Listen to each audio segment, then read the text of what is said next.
عید میلاد النبی صلی اللہ علیہ وسلم۔ مولانا سید ابوالعلا مودودی رحمہ اللہ میلاد النبی صلی اللہ علیہ وسلم کو نہ تو بدعت قرار دیتے تھے اور نہ ہی اسے کوئی معیوب سرگرمی سمجھتے تھے۔ مولانا مودودی اس کو ایک جائز دینی سرگرمی اور ایک تاریخی دن مانتے تھے۔ چنانچہ 12 ربیع الاول کے دن کو غیر معمولی طور پر اہم قرار دیتے ہوئے ترجمان القرآن میں لکھتے ہیں، آج اس عظیم الشان انسان کا جنم دن ہے جو زمین پر بسنے والے تمام انسانوں کے لیے رحمت بن کر آیا تھا، اور وہ اصول اپنے ساتھ لایا تھا جن کی پیروی میں ہر فرد انسانی، ہر قوم و ملک اور تمام نوع انسان کے لیے یکساں فلاح اور سلامتی ہے۔ یہ دن اگرچہ ہر سال آتا ہے، مگر اب کے سال یہ ایسے نازک موقع پر آیا ہے جبکہ زمین کے باشندے ہمیشہ سے بڑھ کر اس دانائے کامل کی رہنمائی کے محتاج ہیں۔ ایک اور مضمون میں لکھتے ہیں، آج کا دن دنیا کے لیے ایک بڑی برکت کا دن ہے، کیونکہ یہی تاریخ تھی جس میں ساری دنیا کے رہنما حضرت محمد صلی اللہ علیہ وسلم دنیا میں تشریف لائے۔ اگرچہ شریعت میں حضور صلی اللہ علیہ وسلم کے یوم پیدائش کو عید قرار نہیں دیا گیا ہے اور نہ اس کے لیے کسی قسم کے مراسم مقرر کیے گئے ہیں، لیکن اگر مسلمان یہ سمجھ کر کہ یہ خدا کے سب سے بڑے نبی اور دنیا کے سب سے بڑے ہادی کی پیدائش کا دن ہے اور یہ وہ دن ہے جس میں انسان کے لیے خدا کی سب سے بڑی نعمت ظہور میں آئی، اس کو عید کی طرح سمجھیں تو کچھ بے جا نہیں ہے۔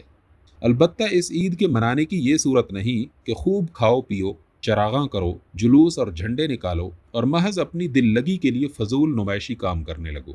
ایسا کرو گے تو تم میں اور جاہل قوموں میں کوئی فرق نہ رہے گا۔ جاہل قومیں بھی اپنی تاریخ کے بڑے بڑے واقعات کی یاد میلوں ٹھیلوں اور جلوسوں سے مناتی ہیں۔ اگر تم نے بھی ان کے میلوں اور تہواروں کی نقل اتاری تو جیسے وہ ہیں ویسے ہی تم بھی بن کر رہ جاؤ گے۔ اسلام نے تو یادگار منانے کے لیے نیا ہی ڈھنگ نکالا ہے۔ سب سے بڑی یادگار حضرت ابراہیم علیہ السلام کی قربانی ہے، جسے منانے کے لیے اللہ تعالیٰ نے عید الاضحیٰ کی نماز اور قربانی اور حج و طواف کا طریقہ مقرر کیا ہے۔ اس پر تم غور کرو تو اندازہ کر سکتے ہو کہ مسلمان کو اپنی تاریخ کے بڑے بڑے واقعات کی یاد کس طرح منانی چاہیے۔ تم کو سوچنا چاہیے کہ 12 ربیع الاول کی تاریخ کس لحاظ سے تمہارے لیے اہمیت رکھتی ہے۔ اس لحاظ سے نہیں کہ عرب کے ایک شخص کے گھر میں آج ایک بچہ پیدا ہوا تھا، بلکہ اس لحاظ سے کہ آج اس پیغمبر اعظم صلی اللہ علیہ وسلم کو خدا نے زمین پر بھیجا، جس کے ذریعے سے انسان کو خدا کی معرفت حاصل ہوئی، جس کی بدولت انسان نے حقیقت میں انسان بننا سیکھا، جس کی ذات تمام جہان کے لیے خدا کی رحمت تھی اور جس نے روئے زمین پر ایمان اور عمل صالح کا نور پھیلایا۔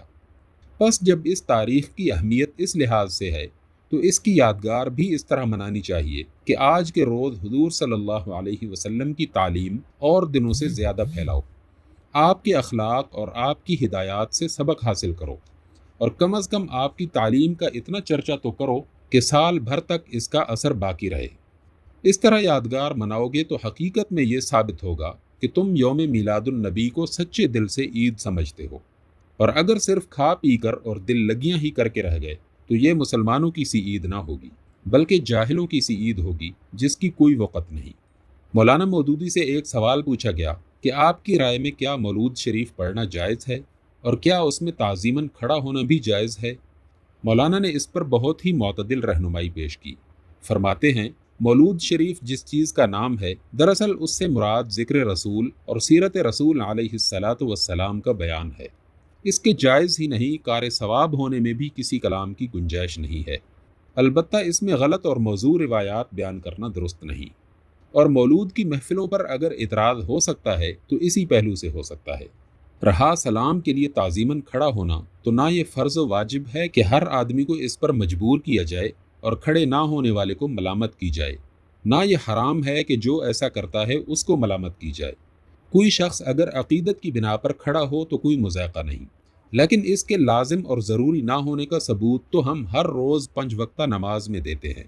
تشہد میں السلام علیکہ ایہا النبی ورحمۃ اللہ وبرکاتہ کھڑے ہو کر آخر کون صاحب پڑھا کرتے ہیں؟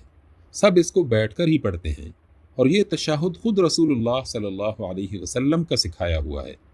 اس لیے جو لوگ اس کے ضروری ہونے پر زور دیتے ہیں ان کو بھی اپنے مبالغے سے باز آ جانا چاہیے، کیونکہ شریعت میں اس کے لزوم کا کوئی ثبوت نہیں۔